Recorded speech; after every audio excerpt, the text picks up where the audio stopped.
is a damn nut. E-40 is a character.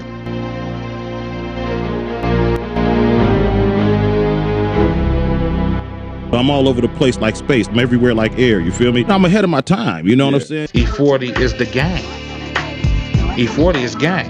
E-40 is GAME all damn day.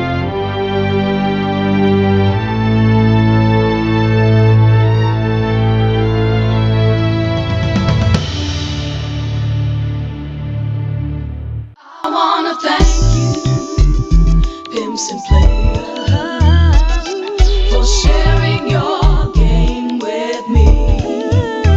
I wanna thank all of the hustlers, for showing me your life on the street. Come on.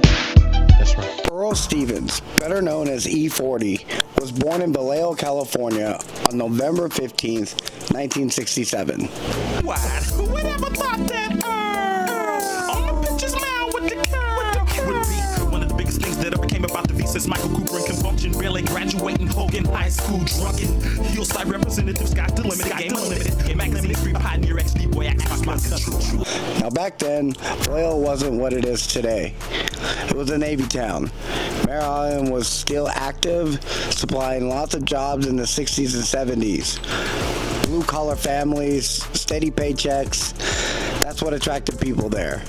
Way before I was ever born, Vallejo had a whole different vibe. E-40 grew up in the hillside of the town. That's over by the Carquinez Bridge, not the crest side, the neighborhood Mac Dre made famous. But that's another story for another time. Earl was raised mostly by his mother, but he always had his family around. His sister Sugar T, his brother D-Shot, his brother Muggsy, and even his cousin B Legit. It was a family unit, and the family would end up shaping the Bay Area rap scene. Now, Earl always had music in his system. He played in the high school band, and he already knew he had talent. Life, I've been into music, you know. All my life I've been in music. I started in band when I was in 4th grade. Dig that. I sung in the Sunshine Band, and, you know, in church. I was brought up in the church just like, you know, 75% of our, you know what I'm saying, black people, you know what I'm saying? And, you know, that was all fed to me from the gate. But the streets of Vallejo weren't easy to navigate. By the mid-'80s, things had shifted. Mare Island had shut down, jobs disappeared, and with that came the rise in poverty. The crack era hit hard, and neighborhoods went from struggling to dangerous real quick. Even with all that going on, Earl managed to stay focused. He graduated from Hogan High School and did something a lot of folks wouldn't have expected. He went down south. He enrolled in Grambling University in Louisiana.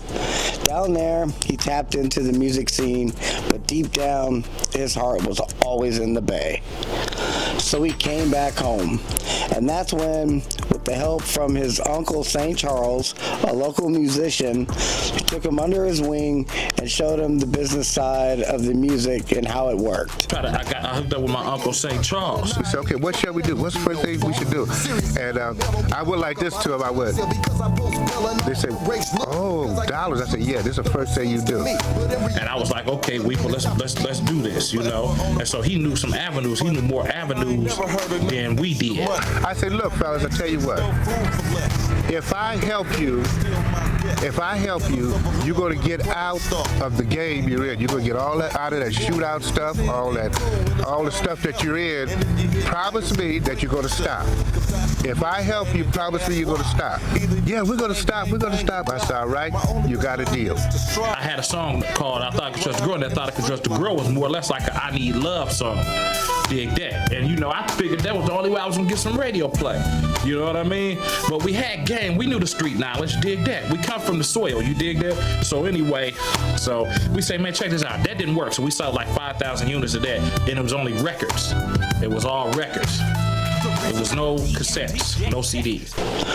Earl linked back up with D-Shot, B Legit, and eventually his sister Sugar T. At first they called themselves MVP.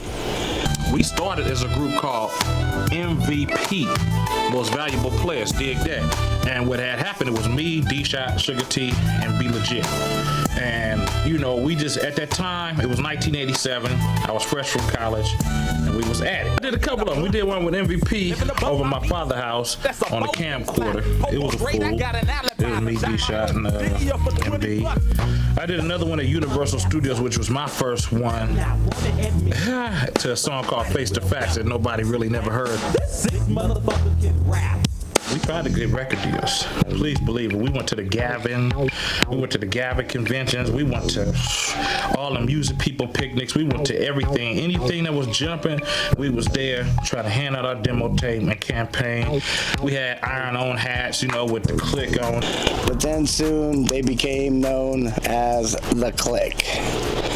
By the late 80s, The Click was buzzing. They dropped their first single, Let's Side, and started making noise all over the Bay. Then we came with Let's Side.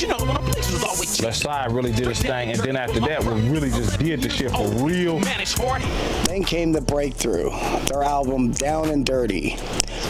That project took them to the next level, and E-40 emerged as the leader of the group. Playback, back and building up there by Reno. 22 months of eating that stuff on the shingle. 90 days left, I'm almost out of jail. On a mission about my mail to the hillside of Vallejo. There I will sail, rock so swell, build up clientele, and give the task hell. No other choice, I'm on parole, I got a felony. I look for a job and then they diss me. He dropped his single Mr. Flamboyant, and that's when folks knew he was serious. It was like my first underground rumble, 1990. After Mr. Flamboyant was the shit that really just got our foundation down, got them familiar with the shit. Not long after, 40 Water dropped his debut solo album, Federal, and from that point forward, the rap game had never been the same. He had officially planted the Vallejo flag on this hip-hop map. Please, put down the mic, unless you're coming tight. No props deserved, rap to the curb. Suckers get served, especially when I'm curved. So here comes the whole check, fresh respect. Lyrics from a hillside, beat down back. Take your ass to the hoop troop. Alley-oop, come up off my scratch check, pay me my loot. Blows like a pit when I'm pounding these six. Those that are tip will be treated like wimps. Down and dirty about my printouts. I got chin-outs for a buster. Printouts, I'm talking pin-out ones. I must let us like a booty habit if he calls that. Don't make me have to grab my Terminator automatic. Do you think that I think that you got the power? Do you know that I know that you're just a cat? 1993 was a turning point for E-40. His next album, The Mailman, hit the streets, and it came with the phrase that became a household name in the Bay, Captain Save a Hub.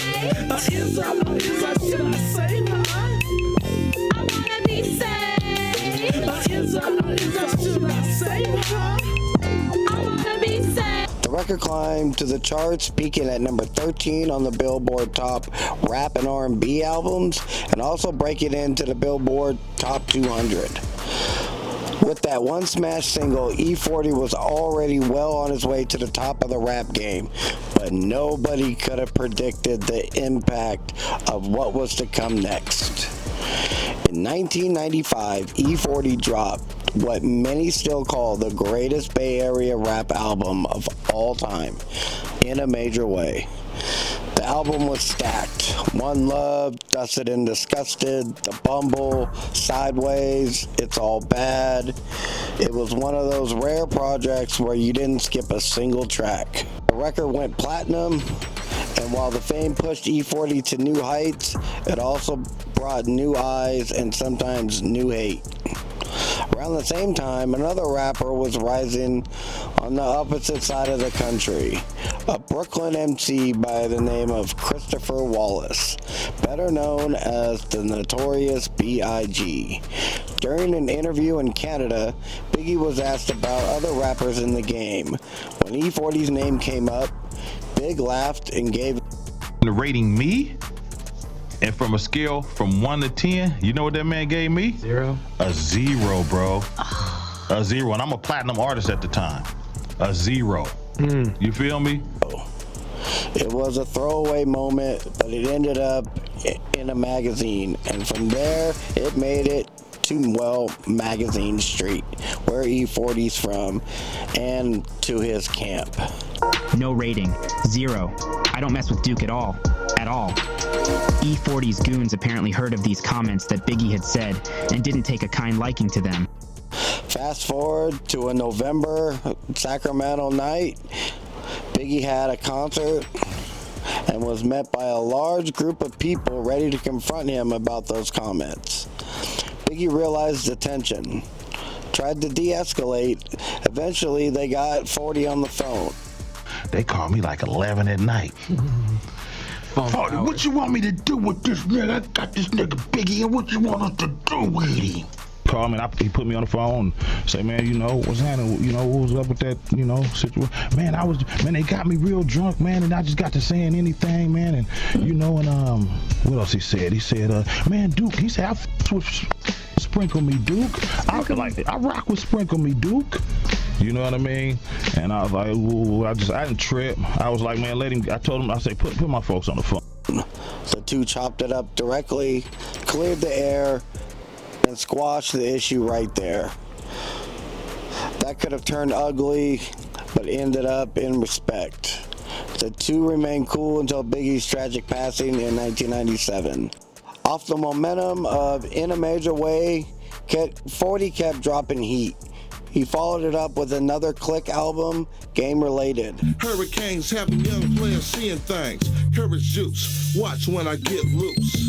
Hurricane, but you can call me Slurricane. Slurricane, strong enough to start an engine, man. Which went gold with tracks like Scandalous, Hurricane, and Wolf Tickets. Then came The Hall of Game, a Bay Area classic featuring legends like Tupac, Spice One, Mac Mall, Keek the Sneak, and Too Short. Singles like Rapper's Ball, the first time Faux Sheezy was heard on wax. Hey, baby. Too shazy. Yeah, we off the hazy in this baby, man. Off the hazy, I thought you crazy. Put my backhand down, ain't never been a sign. And I was having B-R-E-I-G way before this rap game. Fool, I've been tapped. Thought you crazy for cheesy. Who's member? Earl Bratton, Denell, them boys from Vallejo. And every light is automatic. Burn rubber. See my focus in the traffic. What's up, Earl? Along with $1 Million Spot and Things Will Never Change, helped push the project to gold status. E-40 wasn't slowing down. He dropped the element of surprise. Or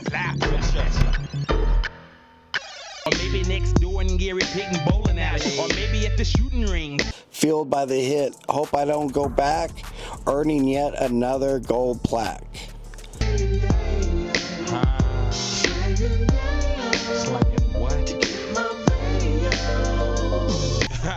Bitch, what the fuck you talking about? All right, what's wrong? It ain't like you some kind of notch or something, you know what I'm saying? Bitch, I'm Lieutenant Roaster, but you ain't knowing, Captain Cyberhouse. Bitch, that's my long distance cousin from Boise, Idaho. K-pop. With nothing, we made something. Nobody really gave a damn about it. I can try. It's okay, it's A1. Never get a second chance. So take heed to this word. Always trying to get you. Cause I was a young motherfucker ballin'. We can get it. Then came Charlie Hustle.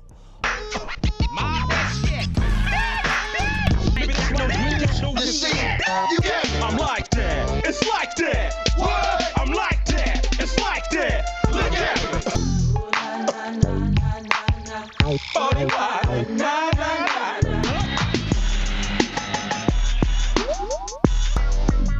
Big ballin' with my homies. I'll see ya.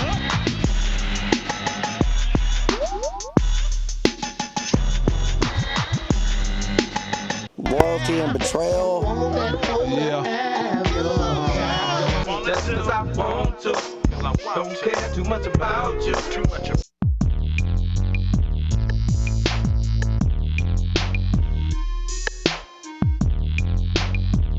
I don't know if it. I got it twice. I'm with this loose real. Plus I'm getting nice. I got that mention on the heel. Cause I'm Grit and Grind. Mr. Man. Do what you do, player. Just keep that mind. 945.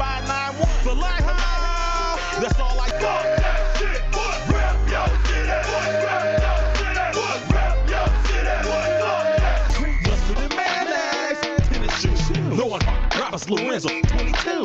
Big bread, big spread, big scratch, big cars, turf hogs, Cadillacs, mustard and mayonnaise. And breaking news. Yeah, quarterbacking. Got a little change and you're driving around. Yeah, quarterbacking. We gon' act a ass. Push my Glock up in them rocks. We gon' do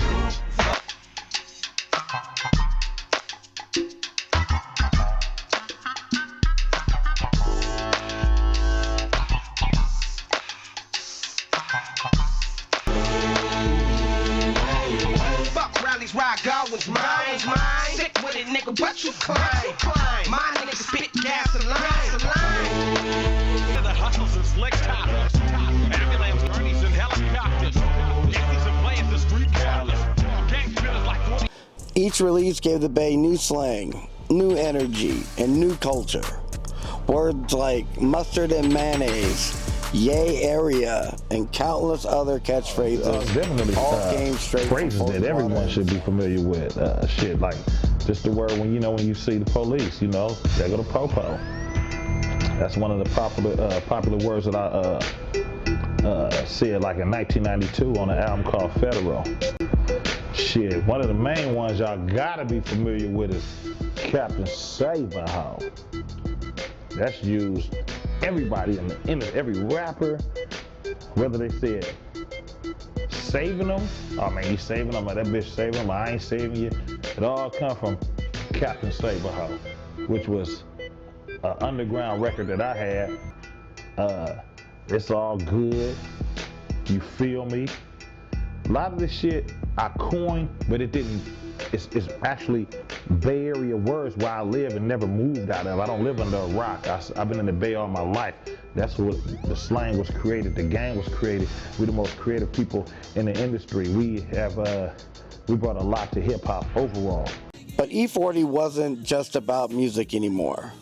With a hustler's spirit, he stepped into the business world. He invested in a Fat Burger franchise, and even though it only lasted 3 years due to the 2008 recession, it opened his eyes just to how far he could go beyond rap.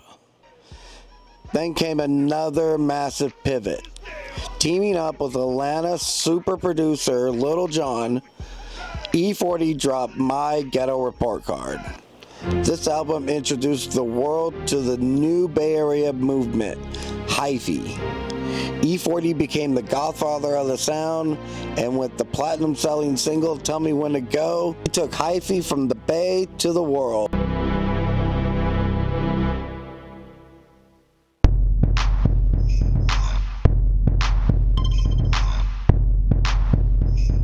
tell me when to go.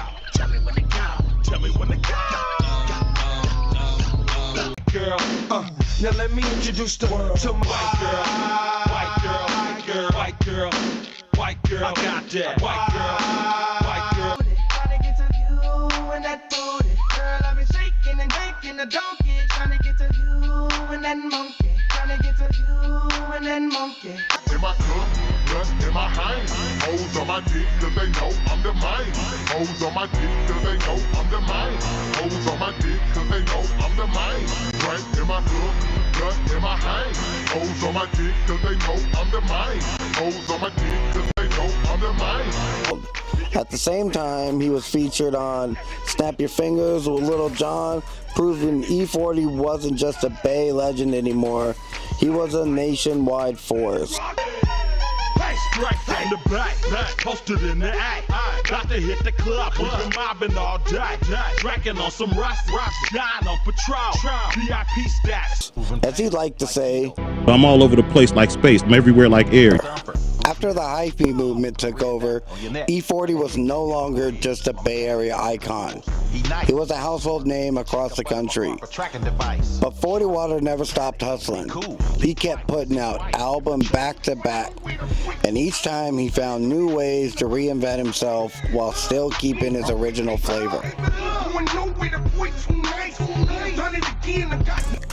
In 2010, he shocked the game by releasing 2 albums on the same day, Revenue Retrieving Day Shift and Night Shift. Most rappers struggled to push one album, but E-40 doubled up, packed with features and hits that reminded everyone he was still a machine in the studio. And he didn't stop there. More double albums followed, including Graveyard Shift and Overtime Shift. Even after decades in the game, E-40 kept evolving with the times. Never satisfied with that success, the next 2 years would see E-40 drop 6 more albums under the block brochure titles, and eventually putting it into a 6-pack combo where you could get all 6 of them. 6 albums in 2 years. 40 Water was on fire, but was never slowing down. While working on those 6 albums, he also was recording a double disc project with Too Short. On November 6, 2012, they released History, Mob Music, and History, Function Music. Plug me in and watch me go. Bad on a whole ass nigga, don't give me no more. I'm on my second fifth of liquor. Didn't even have to drive. Now I'm in jail for a crime. A lot of wake up the neighbors. A boss, I don't need no favors. You pussy, so fuck a hater, bitch. Now that a moment Bay Area fans have been waiting for years. The project lived up to the hype and did not disappoint. Because on December 9th, 2014, 40 Water drops the double disc album Sharp on All 4 Corners, spearheaded by the smash single Choices. Broke, you ain't like me. No, I'ma stay getting money. Yeah. I give a fuck if you don't like me. No, I'ma stay getting money. Yeah. Was it love at first sight? No. Did she ride you like a bike? Yeah. Was it ripe? No. Was it? The album debuted at number 61 on the Billboard 200 and would later on be released in a Golden State Warriors version to help hype up the crowd at Oracle Arena. Shoot the 3-pointer in his face. Yep. Everybody say Warriors. Warriors. Everybody say Warriors. Warriors. Everybody say. By the late 2000s, he expanded beyond music. Always business-minded, E-40 launched his own line of wines and spirits, including Earl Stevens selections from Mango Moscato to sparkling wine. 40 built a brand that was just as much about culture. all the little bad bags in here. Can they get ratchet? Baby, we can get freaky having that fun. So tell me, is you with that? So tell me, is you with that? I don't like it, I love it, I want to grip it and touch it. I'm trying to hit it and stab it and stick it and stuck it, get you to. He also created slang dictionaries and kept the Bay unique language alive, making sure his lingo from Yay area to broccoli spread coast to coast. But he wasn't done making music history. He jumps on tracks with younger artists, staying relevant in the digital era. He carried on with the multi-album approach, releasing the D-Boy Diary Book 1 and 2 in 2016. 2 years later, he dropped The Gift of Gab and teamed up with Be Legit for Connected and Respected in 2018. In 2019, he followed up with Practice Makes Paper, then reunited with Too Short in 2020 for another joint project. Most recently, in 2023, he delivered Rule of Thumb, Rule 1. He never lost that original Vallejo flavor. His catalog is so deep, it's nearly unmatched in the rap history, with over 30 studio albums to his name. Then come one of the highlights to his later career, the Versus battle with Too Short in 2020. The two Bay legends side by side, running through decades of hits. It wasn't just a battle, it was a celebration of the Bay Area history, culture, and influence. Millions tuned in, and it proved once again why E-40's impact is untouchable. From slang to style, from business to beats, E-40 turned himself into more than just a rapper. He became a Bay Area ambassador, an entrepreneur, a cultural icon. From the streets of Vallejo to platinum plaques, from slang dictionaries to wine bottles, He's proof that hustling, innovating, and staying true to yourself can take you all the way to the top. Or as 40 Water would put it himself, I'm all over the place like space. I'm everywhere like air. You feel me? I'm ahead of my time. by 2023, E-40 proved that his hustle stretched beyond the recording studio. Teaming up with lifelong friend Snoop Dogg, the two co-authored a cookbook featuring more than 65 recipes. Each dish was inspired by their musical journeys, their shared meals, and even E-40's own Filipino food ventures. From cocktails to desserts, the book wasn't just about food. It was about culture, connection, and the legacy. That same year, E-40 also launched Goon with a Spoon, a food empire that started with ice cream and expanded into soul food and burritos. And if that wasn't enough, he opened a lumpia restaurant at Oracle Park, home of the San Francisco Giants. For E-40, it made perfect sense. He wasn't just a Bay Area legend in the music and business, he was a fixture in local sports scenes. Fans could catch him courtside at Golden State Warrior games or sit behind home plate at Game 7 of the World Series, watching his beloved Giants take home the trophy. He rubbed shoulders with Bay Area icons from Barry Bonds, Buster Posey, Brandon Crawford, Stephen Curry, solidifying his status as everywhere like air. And while conquering food and sports, 40 still keeps his roots in music very much alive. Alongside with Snoop Dogg, Ice Cube, and Too Short, he formed the West Coast supergroup Mount Westmore. The project was a collaboration of West Coast royalty, bringing together four of the biggest names to ever touch a microphone. Where we going, dog? Shit, we're gonna go to Planet Snoopiter where the bitches is blue, man. Snoopiter? Man, why Snoopy Dogg always get to fly? I'm the flyest motherfucker in here, though. Hey, you a shooter, man. No, I'm the shooter. I say we just get the fuck up out of here. Y'all ready? Let's do it. Let's go.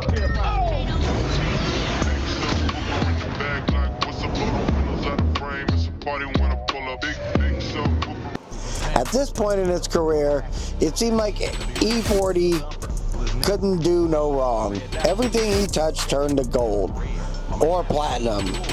From Slang to spirits, from albums to restaurants, from courtside to center stage. He lived up to his reputation as one of the most influential figures in hip-hop and beyond. What's next for E-40? Only time will tell. But one thing is for certain, he'll continue to be everywhere like air. Earl Stevens, the ambassador of the Bay, the innovator, the entrepreneur, the legend, or simply E-40, the greatest of all time.